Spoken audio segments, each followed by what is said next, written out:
Halo semua, selamat datang di video presentasi saya. Perkenalkan, nama saya Pragiwati Estiana, mahasiswi PPG Calon Guru di Universitas Indraprasta PGRI. Pada video ini, saya akan membahas tentang analisis asesmen pembelajaran dan bagaimana menciptakan lingkungan belajar yang aman dan nyaman bagi siswa. Topik ini sangat penting karena asesmen pembelajaran yang tepat dan suasana belajar yang kondusif adalah kunci untuk membantu siswa mencapai potensi terbaiknya. Jadi, mari kita pelajari bersama bagaimana strategi-strategi ini dapat diterapkan secara praktis di kelas. Pada kesempatan ini, saya akan menyampaikan 3 hal utama. Pertama, analisis asesmen pembelajaran yang telah saya lakukan. Kedua, pentingnya menciptakan lingkungan belajar yang aman dan nyaman bagi peserta didik. Ketiga, beberapa rekomendasi untuk meningkatkan kualitas pembelajaran. Harapannya, kita dapat saling bertukar wawasan untuk mengembangkan strategi pembelajaran yang lebih baik. Untuk memulai, saya akan menjelaskan asesmen pembelajaran yang saya gunakan untuk saya analisis. Jadi, saya menggunakan asesmen formatif berbasis ELKPD. Bentuk asesmen ini melibatkan kuis, diskusi kelompok, dan presentasi.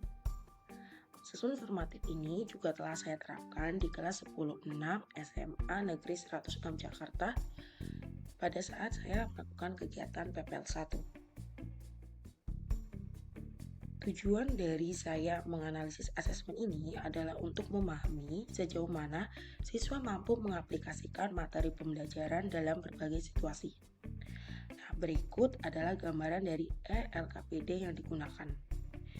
Jadi, teman-teman bisa mengakses bahan ajar ELKPD melalui link dan juga dapat men-scan barcode-nya. Berikut merupakan tampilan ELKPD-nya. Selanjutnya, kita akan membahas kesesuaian asesmen dengan tahapan perkembangan peserta didik, aspek lingkungan budaya, dan kemampuan peserta didik. Berbagai bentuk asesmen yang telah saya rancang di dalam bahan ajar ELKPD dan yang telah saya terapkan di kelas 10-6 SMA Negeri 106 Jakarta telah menunjukkan kesesuaian dengan tahapan perkembangan kognitif siswa berdasarkan teori biasa.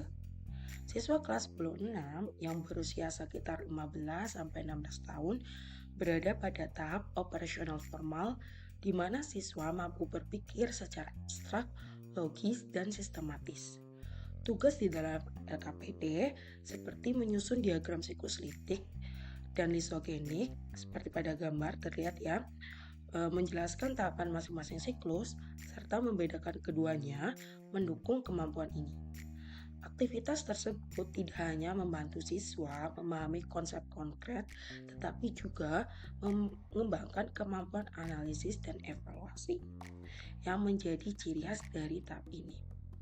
Selain itu, teori pemrosesan informasi yang menekankan pengkodean, penyimpanan, dan pengambilan informasi sejalan dalam mendukung desain asesmen pembelajaran yang telah saya susun, di mana berbagai metode seperti rubrik, diskusi kelompok, dan soal interaktif membantu siswa memproses dan mengorganisasi informasi dengan lebih baik. Sedangkan dalam aspek lingkungan budaya, asesmen yang telah dirancang dan digunakan telah mencerminkan nilai-nilai budaya kelas 10-6 yang mendukung kerjasama, semangat kolektif, dan rasa tanggung jawab.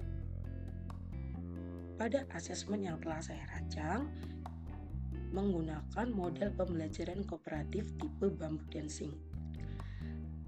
Jadi, model ini memberikan kesempatan kepada siswa untuk belajar melalui interaksi sosial.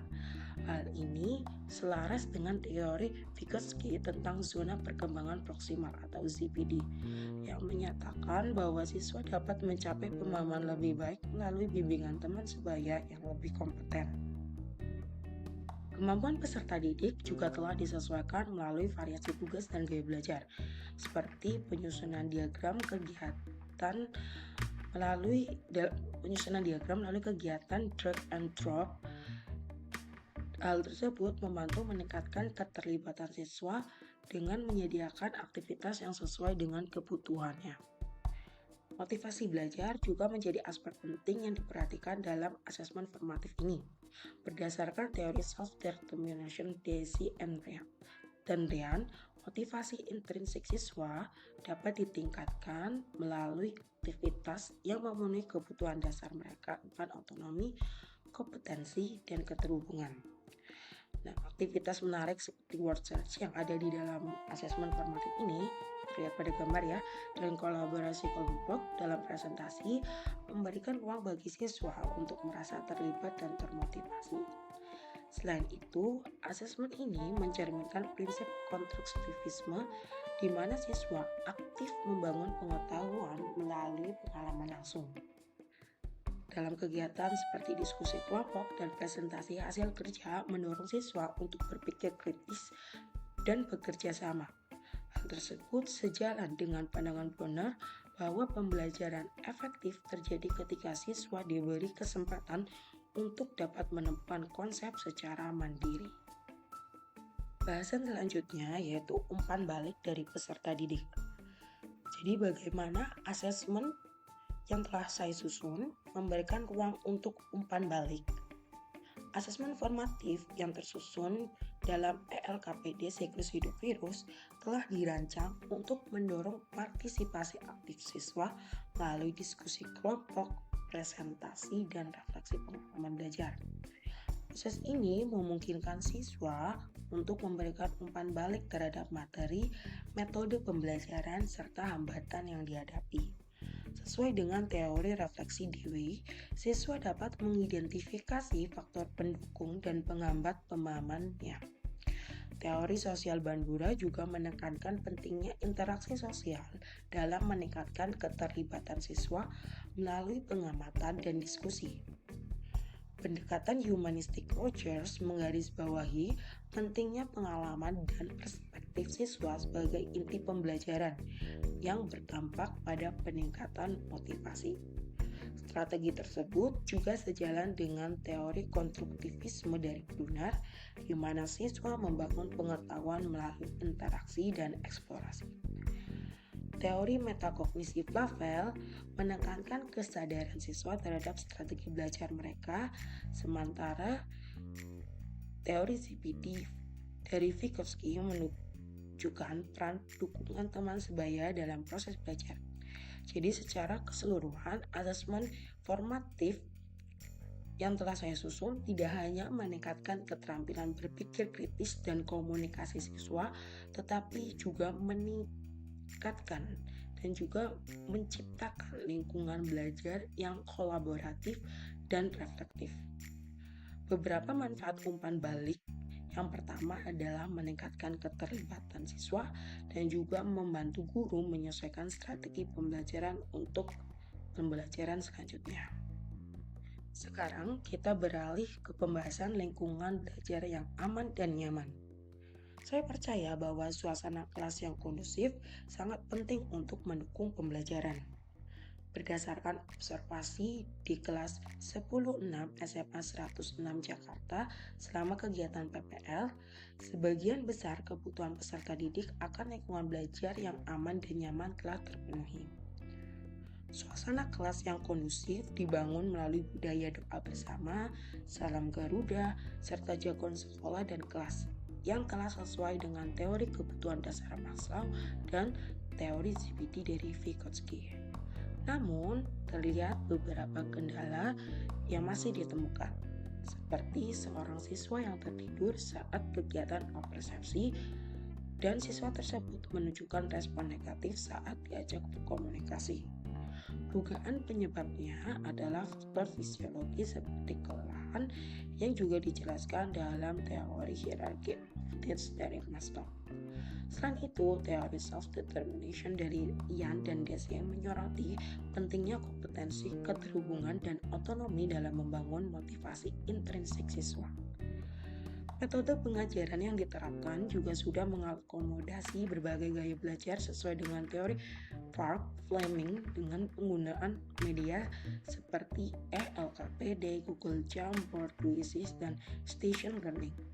Meskipun sebagian besar siswa dapat memahami materi dengan baik, metode ini belum sebetulnya efektif bagi siswa dengan hambatan emosional dan motivasi yang rendah. Jadi, tantangan yang ditemukan di kelas 10-6 meliputi kendala siswa dengan motivasi rendah dan hambatan fisiologis seperti kelelahan. Oleh karena itu, pendekatan yang lebih personal seperti konseling individu dan penerapan strategi social emotional learning atau SEL menjadi penting untuk mengatasi masalah tersebut. Namun, secara keseluruhan, lingkungan belajar di kelas 10-6 sudah mendukung sebagian besar siswa, tetapi diperlukan pendekatan tambahan untuk menangani siswa dengan hambatan emosional, fisiologis, dan motivasi rendah, guna memastikan lingkungan belajar yang lebih inklusif dan efektif. Sebagai guru, ada beberapa strategi yang saya terapkan untuk menciptakan lingkungan belajar yang mendukung.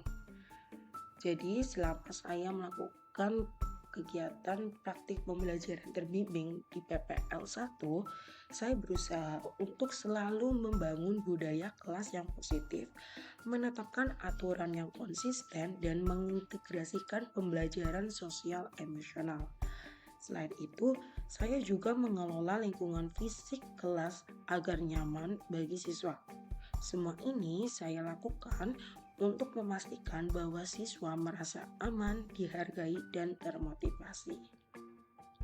Dalam proses pembelajaran, saya juga berupaya membentuk karakter disiplin positif pada siswa. Hal ini saya lakukan dengan memberikan teladan yang baik, memperkuat perilaku positif melalui ujian, dan menerapkan aturan yang konsisten. Nah, prinsip-prinsip tersebut didukung oleh teori Bandura tentang pembelajaran melalui observasi serta teori Vygotsky tentang CPD. Nah, setelah kita menganalisis dan merefleksikan hasil asesmen dan suasana kelas, ada beberapa poin penting yang saya catat. Keberhasilan utama adalah terciptanya lingkungan belajar yang sebagian besar sudah aman dan nyaman. Namun, ada tantangan seperti motivasi rendah pada sebagian siswa. Oleh karena itu, saya merekomendasikan pendekatan personal melalui konseling individu, strategi apersepsi yang lebih menarik, serta penggunaan teknologi yang lebih interaktif.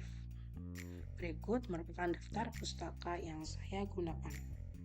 Demikianlah pemaparan saya mengenai analisis asesmen pembelajaran dan pentingnya menciptakan lingkungan belajar yang aman dan nyaman bagi peserta didik. Semoga apa yang telah saya sampaikan dapat memberikan inspirasi dan manfaat bagi kita semua, khususnya dalam meningkatkan kualitas pembelajaran di kelas. Mari bersama-sama kita wujudkan lingkungan pendidikan yang mendukung tumbuh kembang peserta didik secara optimal. Terima kasih atas perhatian dan waktu yang telah diberikan. Sampai jumpa di video selanjutnya dan tetap semangat menciptakan perubahan positif dalam dunia pendidikan.